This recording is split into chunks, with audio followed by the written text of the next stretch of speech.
introduce our speaker this morning. Let's welcome Dr. Judy Larson.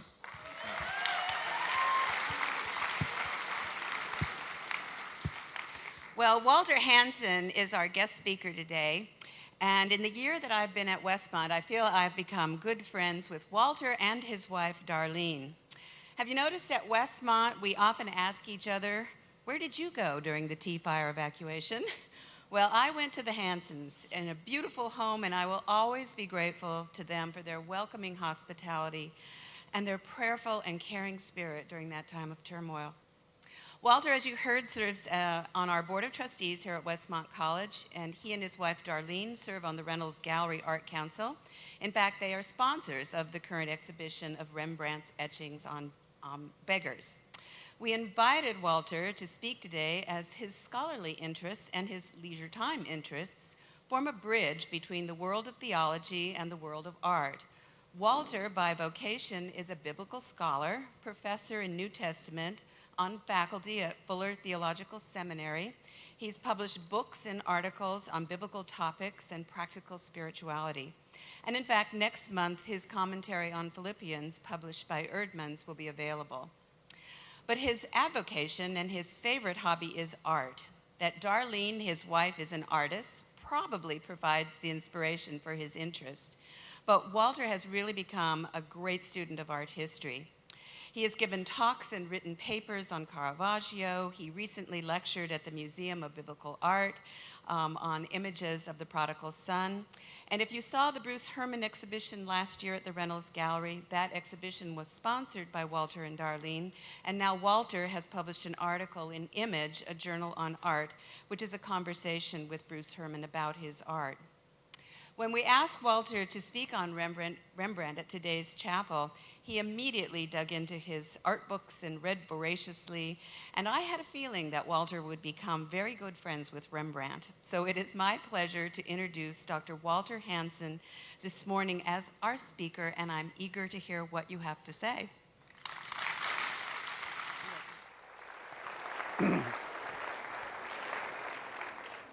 Thank you, Judy, and I appreciate that after eating all of my pecans, you gave me a big tin of pecans when you left our house. It was great to have you with us. Well, this is nice. Ben introduces Judy, and Judy introduces me, and I introduce Rembrandt to you this morning. This is Rembrandt's self-portrait in 1628. He was 22, about your age. I remember being 22. I had just about as much hair as Rembrandt had when he was 22, when I was 22. When I was 22, I had already been married for a year to Darlene, and fortunately still married to her. And as Judy said, because Darlene's an artist, I followed her for the last 40 years from museum to museum all over the world. In fact, we're leaving tomorrow on a vacation trip, and we're going to Boston and New York for a couple weeks. We'll go, of course, in Boston. I'll be following Darlene to the Gardner and MFA, and then to New York to the Met and MoMA and Mobia and so on. That's just the way we live our vacations. We love to go to art museums. But now, trekking with Darlene for 40 years and going to all these art museums has had its impact on me. It's taken its toll on my life. I'd like you just to see what's happened to me after 40 years here. So this is Rembrandt 40 years later.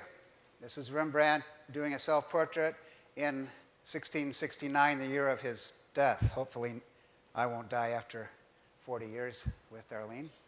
But he's 63 at this point.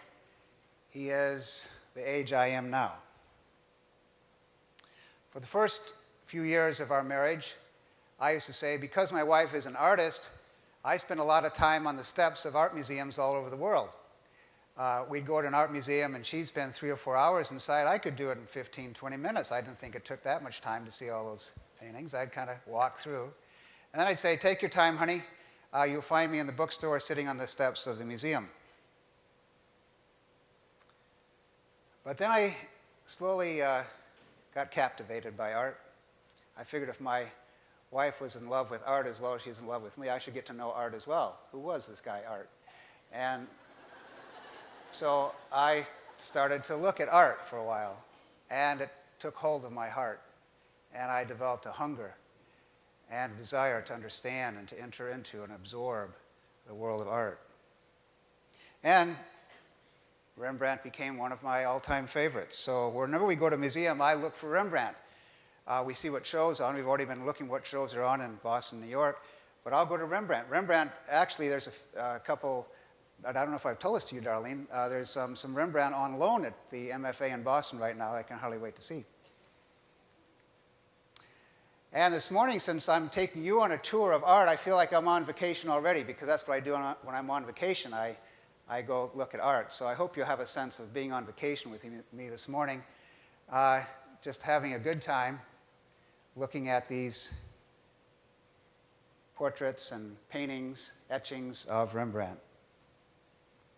I've sought to understand Rembrandt's faith and spirituality. My vocation, as Judy said, I'm a theologian, biblical scholar, so I try to put the two together.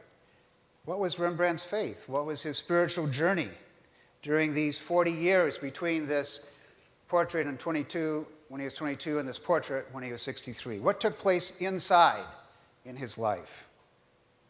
And I'd like to investigate that with you this morning. I'd like to look at some portraits and then look at his visual interpretation of the Supper at Emmaus and put these together and try to begin, not fully ever, but begin at least to try to answer the question, what was happening inside Rembrandt during these 40 years? And I hope to do this with you because I'd like you to get to know Rembrandt a little bit. And also I hope that you'll gain some wisdom for your journey for the next 40 years as well. The only evidence we have for Rembrandt's spiritual journey is his art.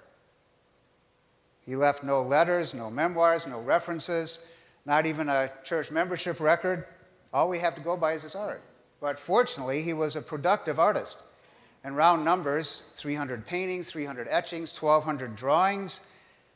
Of course, the authenticity of some of these are disputed, but such a large, significant number of his works is beyond question that we have a lot to go by.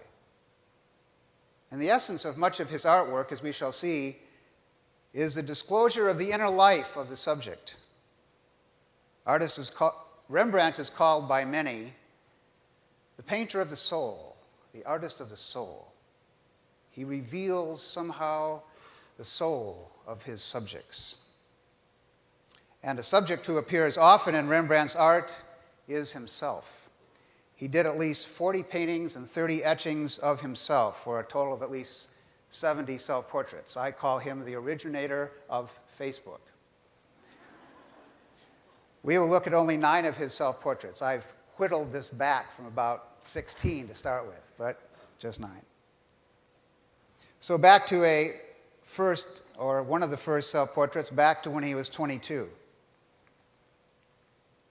He was living in the city of his birth, Leiden, about 30 miles southwest of Amsterdam. He was already becoming quite famous for his portraits, and he was doing portraits of himself. What I'd like to draw attention to, especially here, is the shadow over his eyes, over the top part of his face. It's been the subject of much discussion. Why is this shadow here? He couldn't have seen this in the mirror. He had to put it there deliberately. Why? Interpreters of Rembrandt give many different interpretations, explanations of the shadow across his face. Some say, well, the shadow simply shows the influence of Italian Baroque painters like Caravaggio. It's the chiaroscuro, light and darkness feature of Baroque painting. Yes, others say, but more than that, the shadow signifies melancholy. Rembrandt is known as this melancholy figure. He's overshadowed by melancholy, dark.